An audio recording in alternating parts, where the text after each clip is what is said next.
widely considered as a significant nuclear power, is it truly dangerous or just rumors?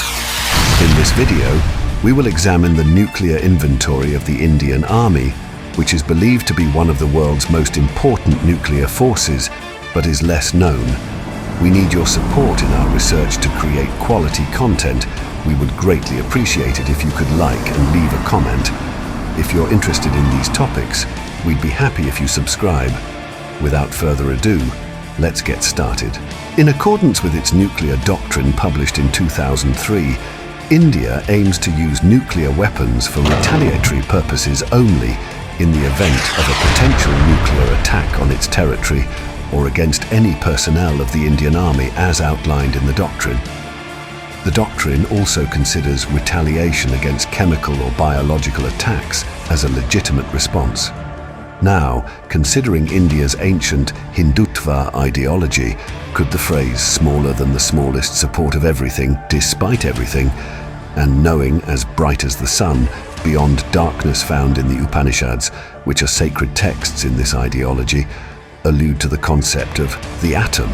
Could ancient state defense strategies be inspired by mythological and iconographic elements?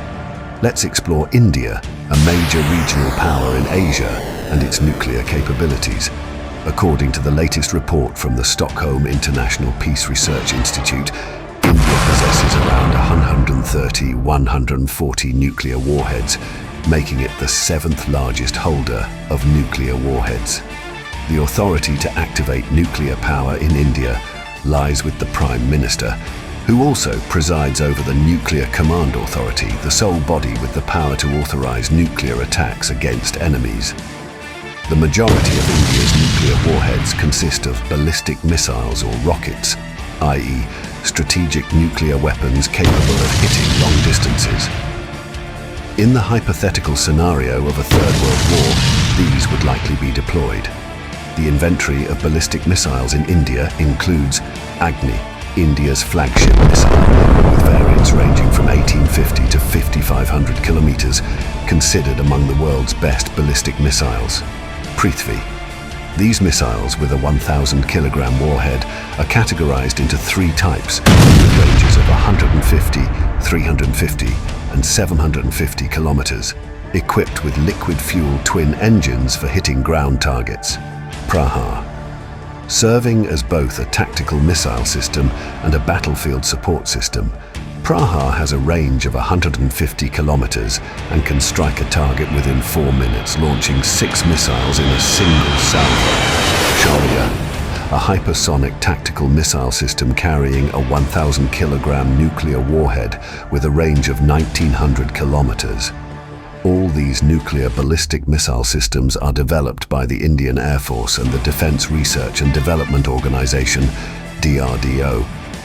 Recently, DRDO announced the development of a new missile system named Pralay. This long-range tactical weapon, with a 700-kilogram nuclear warhead, has a range of 500 kilometers and distinguishes itself from others by its maneuverability, capable of evading anti-ballistic missile interceptors.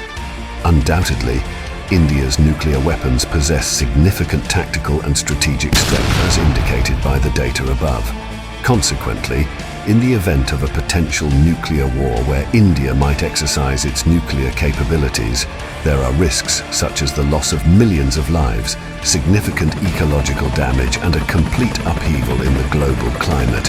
If a potential nuclear war were to occur with China or Pakistan, even if initially confined to a specific region, there exists a risk of it rapidly escalating into a large-scale nuclear conflict.